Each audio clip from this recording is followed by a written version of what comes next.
Bom, vamos direto ao ponto. O nosso objetivo hoje aqui é pegar aquelas diretrizes pedagógicas do exame, que às vezes parecem super abstratas, e transformar tudo isso num arsenal tático de verdade. Dominar os bastidores da área de linguagens não é um luxo não, tá? É o que separa um desempenho na média da excelência absoluta. A comunicação humana virou de cabeça para baixo nas últimas décadas, e a prova sabe muito bem disso. Então, a ideia hoje é desvendar juntos a lógica da banca, focando meticulosamente no letramento digital. Vamos garantir que toda essa teoria acumulada se converta em acertos práticos e seguros na hora da verdade. Para isso, nosso roteiro de hoje é bem cirúrgico. A gente começa entendendo a matriz de referência, depois desvenda a famosa habilidade 1, passa pelos 4 pilares conceituais, aplica tudo em exemplos práticos e, para fechar com chave de ouro, mapeia como fugir das pegadinhas mais comuns. Então, iniciando a nossa primeira parte, é fundamental a gente estabelecer o que a matriz oficial do exame realmente representa. Esse documento não é uma simples lista de assuntos. É o verdadeiro manual de engenharia das questões. E dentro desse projeto estrutural, o foco central recai justamente sobre a competência de área 1 de linguagens. Mas por que ela existe e é tão cobrada? Simples. A comunicação moderna não acontece mais só no papel, né? A sociedade inteira migrou para as telas.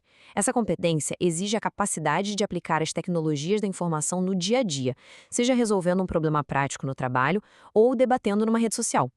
Ter fluência digital hoje é literalmente uma habilidade de sobrevivência. E mergulhando nessa competência essencial, a gente chega na fundação da nossa análise, a habilidade 1. Essa habilidade pede a identificação de diferentes linguagens e recursos. Só que aqui tem um detalhe vital. Linguagem engloba qualquer sistema usado para interação social. Ou seja, as formas visuais e principalmente as multimodais são o grande alvo. Pensa num meme viral ou num infográfico interativo. Eles misturam cor, texto, ironia, hiperlinks, tudo numa única mensagem indissociável. É crucial a gente expandir aquela visão clássica e aceitar que essa mistura rica e dinâmica também é um texto superestruturado que precisa de interpretação profunda. E é aí que entra uma mudança de paradigma muito interessante. Tradicionalmente, quando a gente ouve recursos expressivos, logo vem à cabeça a literatura clássica, como uma metáfora ou uma ironia. Mas no ambiente digital, a tecnologia dita as novas regras. Um hiperlink e o limite implacável de caracteres que te força a ser conciso, uma caixa de comentários ou uma hashtag, esses são os novos recursos expressivos. Eles moldam e materializam a mensagem para o nosso século. A tecnologia não é só o canal, ela virou a própria ferramenta de estilo. Portanto, a essência da habilidade 1 é sacar como esses recursos moldam os chamados sistemas de comunicação. Basicamente, o sistema é o terreno, o ambiente sociotécnico onde o texto circula. Imagina só, um blog na internet tem regras de conduta, liberdade de formatação e níveis de informalidade completamente diferentes de um jornal impresso. A tecnologia altera a função da leitura, criando suportes que refletem exatamente esse nosso comportamento mais imediatista. Agora, para solidificar essas definições e não perder pontos de bobeira por confusão teórica, vamos analisar os 4 pilares conceituais. Diferenciar muito bem esses conceitos aqui é a chave para não cair em armadilhas. Um erro super clássico é confundir língua, que é só o sistema verbal, o idioma, tipo a língua portuguesa, com linguagem, que é aquela nossa capacidade humana imensa de se comunicar usando imagens, sons e gestos. Outro tropeço comum é ignorar que o suporte altera completamente o sentido da mensagem. A gente precisa bater o olho no texto, notar na hora as marcas tecnológicas e concluir com precisão para qual ambiente ele foi desenhado. Certo, chega de teoria pura. Vamos entender como esse raciocínio funciona na prática diante de questões reais de letramento digital. Existe um padrão claro, uma modelagem cognitiva que o pessoal de altíssimo rendimento usa. O primeiro passo nunca é ler o texto desatentamente, é ir direto no comando da questão para saber o que o examinador quer. Segundo, virar um detetive e procurar os marcadores digitais. E terceiro, usar a lógica estrutural para eliminar alternativas que entram em contradição com aquele meio de comunicação. É um processo racional de dedução e não de intuição baseada no tema. Imagina um texto simulado sobre Marte. A leitura vai normal, num tom jornalístico, até que de repente aparece o marcador. Clique aqui para acessar o relatório completo. Opa, essa frase é a característica definidora desse ambiente digital. É exatamente aí que a banca ataca. O comando vai pedir para identificar qual recurso modifica a experiência tradicional, tirando quem lê daquela posição passiva e exigindo uma decisão de navegação. Isso ilustra brilhantemente o conceito de hipertextualidade. O hipertexto é revolucionário justamente porque quebra a ditadura da leitura linear. Num livro físico, a leitura é de cima para baixo, página por página. No hipertexto, a gente dá saltos, constrói o próprio caminho abrindo abas e navegando por uma teia de informações. Perceber essa quebra da linearidade é letramento digital puro.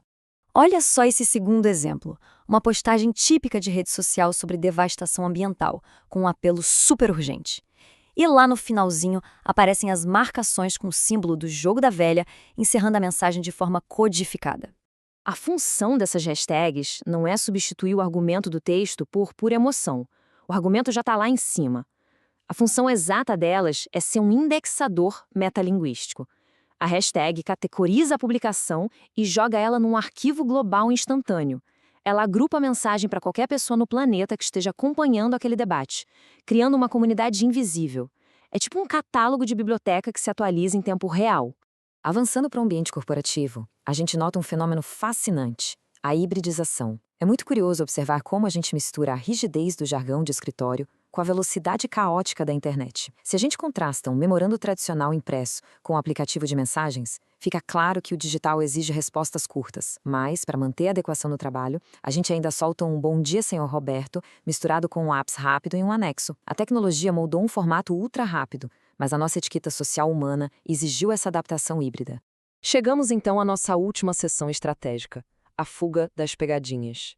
Compreender a teoria é ótimo, mas saber desviar dos distratores é o que garante a nota. Anotem essas dicas de ouro. Primeira, o olhar tem que ir direto para o link da fonte antes mesmo de ler o texto. Se tiver um endereço de web ou data de acesso online, o radar digital já tem que apitar. Segunda, separe o tema da estrutura. Esse é o maior gerador de erros de todos. Se o texto fala de desmatamento, as alternativas erradas vão tentar seduzir pela emoção, mas a resposta correta para a habilidade 1 não liga muito para o tema. Ela foca em como a tecnologia estruturou a mensagem. E terceira, aquele vocabulário técnico como interatividade e multimodalidade tem que estar na ponta da língua. E aqui a gente chega na armadilha mais perigosa, o preconceito linguístico.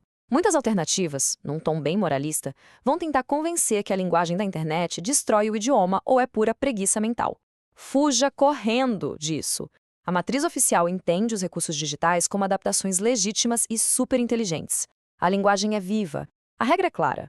A tecnologia evolui a linguagem para atender a novas necessidades, ela nunca a destrói. Para encerrar a nossa exploração de hoje, fica uma reflexão estrutural importante. Observando a velocidade com que tudo muda, onde cada plataforma nova que surge já cria recursos expressivos inéditos. Como será que os textos que consumiremos amanhã vão desafiar as regras de linguagem que conhecemos hoje? O verdadeiro letramento digital não acaba entregando o caderno de provas. É um exercício contínuo de observação crítica da informação ao nosso redor. Continuemos questionando a engenharia de tudo o que consumimos. Até a próxima análise.